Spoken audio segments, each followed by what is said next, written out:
Welcome back to our channel. ఈ రోజు మీరు చూడబోయే ఈ వీడియోలో వృషభ రాశి వారు మరో 2 రోజుల్లో అదృష్టాన్ని పొందబోతున్నారు. ఈ అదృష్టం కారణంగా ఈ రాశి వారు ధన లాభాన్ని ఎలా పొందబోతున్నారు? అలాగే ఈ రాశి వారు జీవితంలో ఉన్న సమస్యలు పరిష్కారం అవ్వడానికి ఏ దేవత ఆరాధన చేయాలి అనే విషయాలను తెలుసుకుందాం. ఈ వృషభ రాశిలో జన్మించిన వారు తమ జీవితంలో చిన్నప్పటి నుంచి ఎన్నో కష్టాలను అనుభవిస్తారు. అంతేకాకుండా ఈ రాశి వారికి మనోధైర్యం కూడా ఎక్కువగా ఉంటుంది. ఈ మనోధైర్యం కారణంగానే వారి జీవితంలో వచ్చే సమస్యలను ఎదుర్కొని ఈ రాశి వారు తమ జీవితంలో అద్భుతమైన ఫలితాలను పొందుతారు.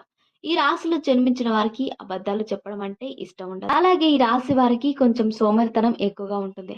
అంతేకాకుండా ఈ రాశి వారికి కోపం కూడా ఎక్కువగా ఉంటుంది. వీరు తమకున్న కోపాన్ని తగ్గించుకోగలిగితే తమ జీవితంలో అద్భుతమైన ఫలితాలను పొందుతారు. ఈ రాశిలో జన్మించిన వారు వారి పనిలో ఎవరైనా తలదూరిస్తే అస్సలు ఇష్టం ఉండదు. వీరు ఏ పనినైనా